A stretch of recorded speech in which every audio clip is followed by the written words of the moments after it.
Hello friends, welcome to my channel BBFun. जैसा कि आपने इससे पहले एक डेमो वीडियो देखा था जिसमें हमने आपको बताया था एक्सेल में अगर किसी भी तरह का सॉफ्टवेयर बनाते हैं, आप लोग या सभी लोग क्या चाहते हैं कि बैकग्राउंड में एक्सेल हमें ना दिखे। जैसे कि अभी यहाँ पे आप देख रहे हैं कि यहाँ पे एक फॉर्म है, लेकिन पीछे में एक्सेल का कुछ भी चीज दिखाई नहीं दे रहा है एक्सेप्ट इसके नाम के अलावा। तो इसमें खासियत क्या है कि हम इसे मिनिमाइज भी कर सकते हैं और दूसरे एक्सेल फाइल के साथ काम कर सकते हैं। सपोज दैट अगर हम दूसरा एक्सेल फाइल खोलते हैं तो हम एक्सेल फाइल भी खोल पाते हैं, और इसमें हम केवल खोल नहीं पाते हैं। अगर आप नोटिस करो तो देखो इसमें जो है सारा मेनू हमें दिखाई दे रहा है, राइट। यानी जब दूसरा फाइल हम खोल रहे हैं तो उसमें सारे मेनू दिखाई दे रहे हैं। जैसे ही हम इसे ओपन कर रहे हैं तो यहाँ पे सारे चीज खत्म हो जा रहे हैं। तो यहाँ पे एक सॉफ्टवेयर का लुक आपको दे रहा है। जबकि अगर आप एक्सेल मल्टीपल एक्सेल के साथ काम करते हैं तो दूसरे एक्सेल में सारी फैसिलिटी अवेलेबल है। तो इस तरह का एप्लीकेशन हम कैसे बनाएंगे उसके बारे में आज हम लोग सीखने वाले हैं। तो चलिए इसी के साथ स्टार्ट करते हैं। Unlock the power of VBA. तो हमने यहाँ पे एक नया फाइल खोल लिया है, राइट। अब इसमें हमको करना क्या है कि सबसे पहले तो एक कोई यूजर फॉर्म इसमें हम इंसर्ट कर लेते हैं। तो हमने ऑलरेडी बना रखा है यूजर फॉर्म, उसको हम इंपोर्ट करते हैं और यहाँ पर डाटा एंट्री के नाम से हमने बना रखा है। बेसिकली जो वीडियो मैंने आपको बताया था उसी का यूजर फॉर्म है यहाँ पे, तो हम यहाँ पे ले आते हैं। अब हम चाहते हैं कि जब हमारा ये एक्सेल फाइल खुले तो जैसा अभी आपने देखा उस तरह का यहाँ पे दिखाई दे। तो उसके लिए हमें क्या करना होगा? तो देखिए इसके लिए सबसे पहले तो इसको सेव कर लीजिए। किसमें सेव करेंगे? एक्सेल सम फाइल में।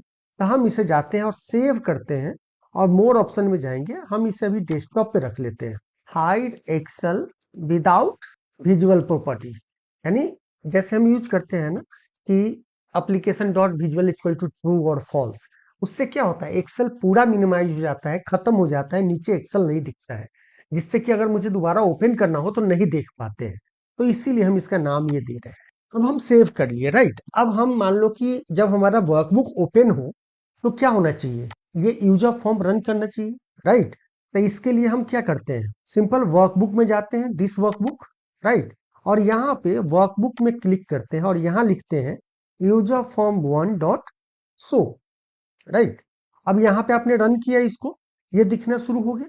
अभी तक हम लोग किस तरह बना रहे थे वो समझिए। हम यहाँ पे कह रहे थे, अभी हम ये काम करते हैं, इसके क्यूरी क्लोज में हम लिख देते हैं कि application dot visual equal to true, नहीं तो फिर बाद में ये दिखाई नहीं देगा। और दिस वर्कबुक में जाएंगे और इससे पहले लिख देंगे application dot visual equal to false. यानी क्या होता है, एक्सेल को हाइड कर देगा। अब मान लीजिए कि हम इस फाइल को क्लोज कर देते हैं और इसे बंद कर देते हैं। पहली बात, जब आप उस फाइल को खोलेंगे यूजर फॉर्म आपका ओपन हो जाएगा, नीचे एक्सेल भी नहीं दिखेगा। अब इससे इशू क्या है, प्रॉब्लम क्या होगा कि सपोज दैट मान लो कोई नया एक्सेल फाइल आप खोल। चलो पहली बात देखो, ये क्या कह रहा है कि Excel can't do this because a dialog box is open, यानी आप दूसरा एक्सेल फाइल ओपन नहीं कर पाते हो। तो चलिए इसका भी एक दूसरा उपाय है, वो भी हम बताते हैं। हम ओके करते हैं और इसको देखिए ये खुल तो गया। अभी आप यहाँ देखो ये खुला हुआ है, लेकिन इसमें आप कुछ कर पा रहे हो? कुछ नहीं कर पा रहे हो। मैं लिखने की कोशिश कर रहा हूं यहाँ पे दूसरे फाइल में, तो हम कुछ कर नहीं पा रहे हैं, राइट। तो चलिए ये एक प्रॉब्लम है। हालांकि इसको आप बंद भी नहीं कर पा रहे हैं। क्यों नहीं बंद कर पा रहे हैं? जब तक कि ये यूजर फॉर्म ओपन है आप दूसरे एक्सेल फाइल में काम ही नहीं कर सकते हैं। पहले आपको इसको बंद करना होगा, देन उस फाइल को ओपन करना होगा। उसके साथ यहाँ पे देखिए इतने सारे एक्सेल फाइल खुल जाते हैं। ये अननेसेसरी होता है। इसको आप क्लोज करेंगे तो ये क्लोज भी नहीं होगा, यहां से बंद नहीं होगा। अब हमें यहां से क्लोज करना होगा टास्क मैनेजर से। अब हम दोबारा उस फाइल को ओपन करते हैं। अब इसको ओपन करते हैं और यहाँ पे जाते हैं, उस फाइल को हम ओपन करते हैं पहले। तो फिर वही होगा, हाइड हो जाएगा। तो हमने इसीलिए पहले स्टार्टिंग में ही यहाँ पे कोड दिया था कि जब इस पे क्लिक करें तो हमारा एप्लीकेशन जो है दिखना शुरू हो जाए। लेकिन देखिए यहाँ पे दो एक्सेल फाइल खुल गया है, राइट। तो खैर अभी उसको छोड़ते हैं और यहाँ पे चलते हैं और इसको जो है इससे क्लोज कर दे, इसे रहने देते हैं। एक दूसरा चीज बताता हूँ। आप चाहते हैं कि आपका यूजर फॉर्म भी शो हो, साथ में दूसरे एक्सेल में भी काम कर सके। तो उसके लिए हम क्या कर सकते हैं? यूजर फॉर्म पे डबल क्लिक कीजिए और इस पे क्लिक करके यूजर फॉर्म के प्रॉपर्टी में जाना है और शो मॉडल यहाँ पे दिखेगा आपको। आप यहाँ पे देखना गौर से कि ये शो मॉडल को इसको क्या कर देना है, फॉल्स। तो फॉल्स तो करना है दोनों में, जो हम बताएंगे उसमें भी आपको फॉल्स करना है। तो यहाँ पे अगर फॉल्स कर दीजिए और अब इसे आप बंद कर दीजिए एक बार। अब आप एक्सेल फाइल को खोलें, उसी फाइल को, तो जो फाइल है हम उसको ओपन करते हैं। तभी केस में क्या हुआ कि एक्सेल फाइल हाइड हो गया, लेकिन जब आप दोबारा एक नया फाइल खोलिए तो देखिए इतना टाइम हो गया अभी तक, अब जाके एक्सेल फाइल खुला। एक टाइम लिया है, खुल गया है। अब इसमें आप काम तो कर सकते हैं, कोई दिक्कत नहीं है, आप इसमें काम कर सकते हैं। लेकिन फिर वही इशू है कि जब आप इसको बंद करेंगे ना, अगर इसको डाउन सेव कर दीजिए तो आप देखिएगा आपका जो ऑलरेडी यूजर फॉर्म खुला हुआ था वो भी बंद हो गया। अब देखिए यहाँ पे वो यूजर फॉर्म आपको नहीं दिखाई देगा। तो इसका रीजन क्या है कि कोई भी एक्सेल को जैसे ही आप पूरा क्लोज करते हैं, वो क्या होता है, पूरा फाइल ही आपका क्लोज हो जाता है। तो इसी से बचने के लिए हमने ये उपाय बनाया कि यहाँ पे आपका एक्सेल भी दिखता रहेगा और एक्सेल जैसा सॉफ्टवेयर भी दिखेगा। तो उसके लिए अब हम क्या करेंगे, तो चलिए अब हम बताते हैं उसके लिए हम क्या करेंगे। तो पहले तो इसे हम क्लोज करके एक्सेल को विजुअल कर लेते हैं। हमें अब क्या क्या करना है, पहला तो ये करना है कि हमारे सॉफ्टवेयर में ये जितने भी रिबन और मीनू है, जितने भी ये रो हाइड है, ये जो कॉलम का नाम है, रो का नाम, नंबर है, ये सब दिखाई ना दे। तो इसके लिए हम चलेंगे अपने कोड में। सबसे पहले तो ये सब डिलीट कर देते हैं, अभी हम इसकी जरूरत अभी नहीं है। यूजर फॉर्म में चलते हैं, ये सब हटा देते हैं, कोई जरूरत नहीं है इसकी। बहुत ही सिंपल सा है, थोड़ा सा इसको अगर लॉजिकल देखेंगे तो आसानी से समझ में आ जाएगा। तो हम यहाँ चलेंगे, हम चाहते हैं जब हमारा एक्सेल ओपन हो तो क्या हो, यहाँ पे जितने रिबन है ये सारे के सारे हाइड हो जाए। यानी यहाँ पे कोई भी मीनू की तरह हमें यहाँ ना दिखे, केवल हमारा यहाँ पे क्या दिखे, ओनली हमारे ऐप का नाम दिखे, राइट। तो चलिए इसके लिए हम यहाँ पे सबसे पहले करेंगे application dot execute Excel four macro. ध्यान दीजिएगा, एग्जीक्यूट एक्सेल फॉर माइक्रो नाम से भी आप समझ रहे हैं, ये इसीलिए बनाया हुआ है कि इससे समझ में आए कि हम कोडिंग के लिए एक सॉफ्टवेयर लुक दे रहे हैं, इसलिए बनाना है। और यहाँ पर करना है, स्ट्रिंग हमको देना है बेसिकली, राइट। तो यहाँ पे हम करेंगे, स्ट्रिंग में हमें क्या देना है, यहाँ पे लिखना है शो डॉट टूल बार और इसको ओपन ब्रैकेट खोलना है और यहाँ पे डबल कोट आपको देना है और लिखना है रीवन, डबल BON, रीवन, और डबल कोट में बंद करके कॉमा देकर यहाँ पे लिखना है फॉल्स। और इसको क्लोज करके फिर डबल कोट से यहां से लेके यहां तक एक स्ट्रिंग वैल्यू देना है। ध्यान दीजिएगा, हमने यहाँ पे डबल कोट स्टार्ट किया था। अब अगर आप इसे रन करेंगे, सपोज दैट मान लीजिए कि हम इसे रन करते हैं, तो जब आप इसे रन करेंगे तो देखिए क्या हुआ, यहाँ से रिबन सारे हट गए, राइट। लेकिन केवल रिबन हटा है, हमें साथ में क्या चाहिए। अब देखिए यहाँ पे आप देख रहे हैं एक्सेल में कि ये तो हाइड हो गया रिबन, लेकिन यहाँ पे ये सीट का जो नाम है ये दिख रहा है, जबकि ये भी हमें नहीं दिखना चाहिए। तो इसके लिए हम लिखेंगे, तो यहाँ पे लिखना है active window dot display workbook tab equal to false. अब इसमें क्या होगा, थोड़ा देखिएगा, यहाँ पे टैब दिख रहा है। अब इसको अगर आप रन करेंगे तो ये क्या हुआ, यहाँ से टैब खत्म हो गया, राइट। अब टैब खत्म हो गया तो हमें यहाँ से फार्मूला बार भी हटाना है। तो फार्मूला बार के लिए क्या करेंगे, यहाँ पे करेंगे application application dot display formula bar equal to false. अब आप चलिए इसे यहां पे ले जाके इसको रन कीजिए, तो देखिए फार्मूला बार खत्म हो गया। अब हमें क्या चाहिए, हमें ये जो रो नंबर दिया हुआ है, यहाँ पे कॉलम नंबर दिया हुआ है, इसे भी हाइड करना है। Active window dot display heading equal to false.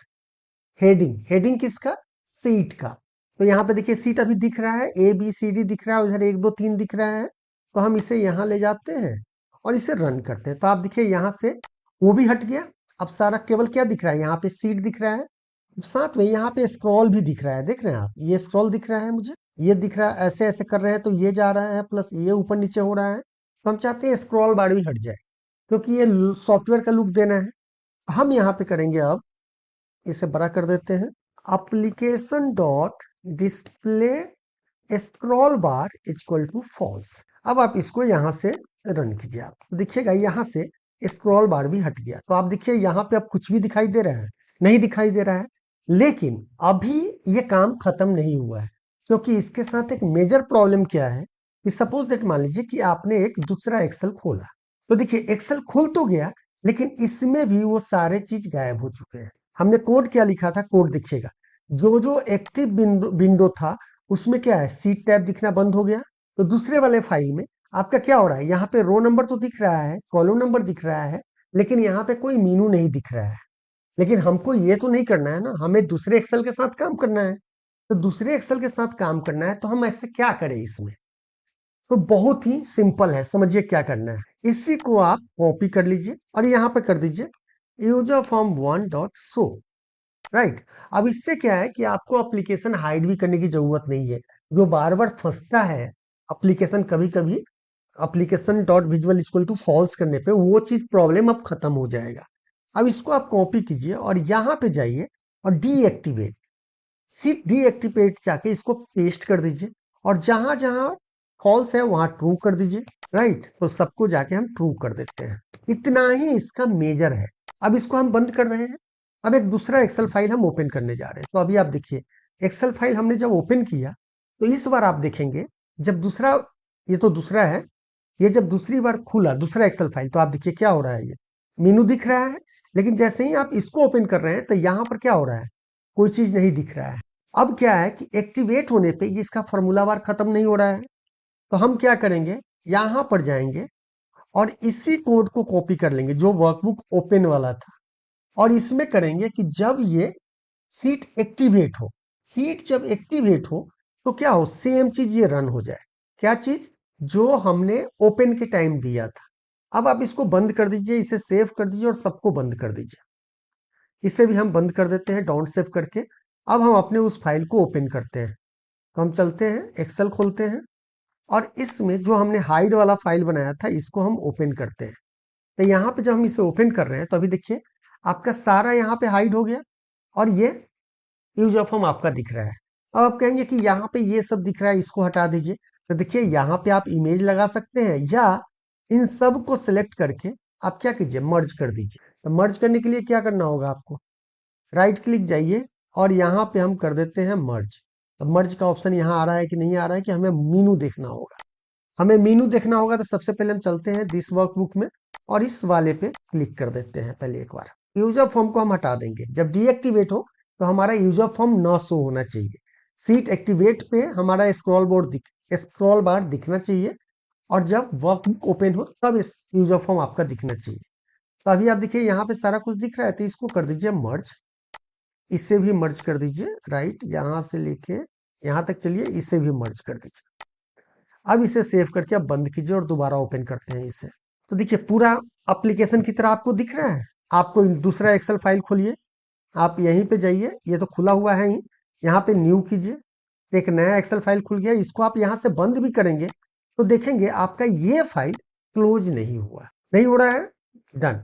तो जो मेन है इसका बस यही चीज है कि जब भी ये एक्टिवेट हो या डीएक्टिवेट हो तो हमें ये वाले कोड को यूज करना है, जिससे कि हमारा जो सॉफ्टवेयर का लुक है, जो हमारे एक्सेल का लुक है, वो लाइक ए सॉफ्टवेयर दिखे। आई होप आपको आज का ये वीडियो पसंद आया होगा और ये एक नया ट्रिक आपने सीखा होगा कि इस चीज को हम कैसे यूज कर सकते हैं एक अच्छे से लुक के साथ एक्सेल में बहुत आसानी से सॉफ्टवेयर बनाने के लिए।